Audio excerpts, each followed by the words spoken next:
Morning. இந்த வீடியோவை யாராவது பார்த்து கொண்டிருப்பீங்களா இருக்கேன். ஃபைனல் கிளியரான ஸ்டேட்மெண்ட் உங்களுக்கு தாரேன். இதற்கு பிறகு நான் லைவில் வாரது பெரும்பாலும் குறைவாக இருக்கும் அல்லது இல்லாமல் இருக்கும். ஃபைனல் க்ளீன் வீடியோ ஜூன் 14 இருந்து இன்றைக்கு ஜூலை 18-19 வரைக்கும் நடந்த இந்த விஷயத்துக்கு ஃபைனல் கிளியரான வீடியோ தாரன். இப்போது யாராவது சாவச்சேரி எம்எஸ் யாருன்னு கேட்டால் போய் சொல்லுங்கள். டாக்டர் சமன் பாத்திரனவுக்கு சொல்லுங்கள், டாக்டர் கேதீஸ்வரனுக்கு சொல்லுங்கள், யாருக்கு சொல்ல போகிறீர்கள் எல்லாருக்குமே சொல்லுங்கள். என்னென்றால் நான் தான் இன்றைக்கும் எம்எஸ், சாவச்சேரி எம்எஸ். நான் தெளிவாக சொல்கிறேன், இது வந்து departmental issue. It's not a legal issue, it's a departmental issue. எனக்கு அழைக்கப்பட்ட கடிதம் என்னுடைய இன்கொயரி முடியும் வரைக்கும், அதாவது வந்து எனக்கு இன்கொயரி ஒன்று வைக்கப்பட்டது ஜூலை மாதம் 5ஆம் தேதி இன்கொயரி வந்தார்கள் கொழும்பிலிருந்து. அதனுடைய ரிப்போர்ட் வரும் வரைக்கும் அந்த இன்கொயரி ப்ராசஸை டிஸ்டர்ப் பண்ணக்கூடாது என்பதற்காக என்னை கொழும்பு திருப்பி அழைத்திருக்கிறார்கள். அதனால் நான் இன்று காலை மினிஸ்ட்ரியில் போய் நான் ரீஅட்டாச் ஆகுவேன் இன்கொயரி ரிசல்ட்ஸ் வரும் வரைக்கும். அதனால் இன்கொயரிக்கு நான் டெம்பரரியாக அழைக்கப்பட்டதால் மாத்திரமே என்னுடைய குவார்ட்டர்ஸ் வந்து என்னிடமே இருக்கிறது. அது யாருக்கும் கொடுக்கவில்லை. சமன் பத்ரன் அவர்கள் என்னிடம் நேற்று கதைத்தார், தாங்கள் வடக்கு மாகாண சேவையில் வேலை செய்யவில்லை, ஆதலால் துறப்பை தந்து விட்டு போகுங்கன்னு சொல்லி. அடிமுட்டாளர்களுக்குரிய எனது பதில்,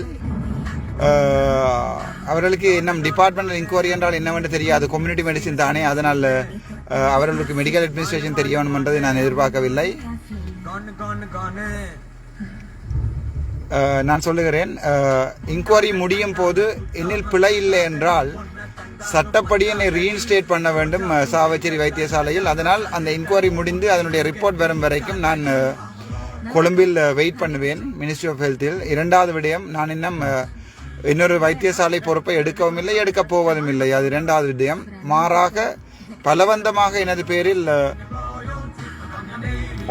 இன்னொரு வைத்தியசாலை எடுக்க சொல்லுவார்களா இருந்தால் சுப்ரீம் கோர்ட்டில் ஃபண்டமெண்டல் ரைட்ஸ் வயலேஷன் போடுவேன்.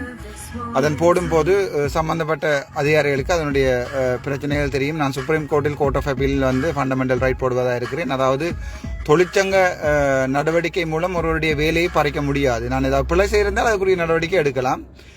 நான் நினைக்கிறேன் 100க்கு 100 மார்க்ஸ் எடுப்பேன் அந்த இன்கொயரி ரிப்போர்ட்டில். அதில் ஒரு பிழை கூட நான் விடவில்லை. ஆதலால் யூடியூப்பில் எழுதுவர்களோ அல்லது வந்து மீடியாவில் எழுதுவர்களோ வந்து நான் கொழும்பு போகிறேன் என்று சொல்லியிருக்கிறேன். எனது மனதில் கவலை இருக்கிறது, இவர்கள் குத்தி இருக்கிறார்கள் என்று. ஆனால் உண்மை என்னவென்றால் நான் இதை செய்யவில்லை என்றால் இன்னும் வைத்தியசாலையில் பிரச்சனைகள் போய்கொண்டிருக்கிறது. அதனால் நான் இதை சொல்ல விரும்பவில்லை இவ்வளவு நாட்களும். உண்மை என்னவென்றால் நான் டெம்பரரி, அதாவது டிபார்ட்மெண்ட் ப்ராசஸுக்கு தெரிஞ்சவர்கள் தெரியும். ஒரு டிபார்ட்மெண்ட் இன்கொயரி ஒன்று நடக்கல குற்றஞ்சாட்டப்பட்டவர் வந்து தற்காலிகமாக வந்து மினிஸ்ட்ரிக்கு அழைக்கப்படுவது வழக்கம். அந்த குற்றஞ்சாட்டப்பட்டவர் மீது உள்ள குற்றங்கள் நிரூபிக்கப்படாத விடத்து மறுபடியும் நான் ஆதர வைத்தியசாலை சாவச்சேரிக்கு வர வேண்டும். அதுதான் சட்டம். அது மறுக்கப்பட்டால், செக்ரட்டரி அவர்கள் அப்படி செய்ய மாட்டார்கள் நினைக்கிறேன், அது மறுக்கப்பட்டால் என்னை ஓரிரு இடை அதிகாரிகள் வந்து ஜிஎம்ஓயின் ப்ரெஷரில், அதாவது வந்து அழுத்தத்தில் என்னை பேராதீனருக்கு மாற்ற வழி கிடையாது. நான் அந்த கடிதத்தை ஏற்றுக்கொள்ளப் போவதில்லை. அந்த கடிதத்துடன் நான் எடுத்துக்கொண்டு அந்த கடிதத்துடன் சுப்ரீம்